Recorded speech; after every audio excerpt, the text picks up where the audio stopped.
Good morning, welcome to my new episode of आईकू सौरभ नाम। एक बहुत बड़ा सपना पूरा होने वाला है, प्राइवेट जेट में जाने का, वो भी फैमिली के साथ भाई। आज हम एयरक्राफ्ट में गाड़ी में जा रहे हैं। गाइस ये सामने वाला है, देखो ये। तो गाइस फाइनली सभी बैठ चुके हैं, पापा जी यहाँ बैठे हैं, मम्मी उसको नाले को देखो भाई कैसे बैठे हैं यहाँ पे। देखो मम्मी के लिए सही हो गया, मम्मी के पैर में दर्द है ना, तो मम्मी इस तरह से बैठ सकती है। उड़ने वाला उड़ने वाला उड़ने वाला उड़ने वाला डर मत डरो बतराम उड़ गया।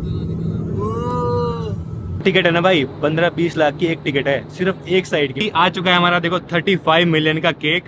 भाई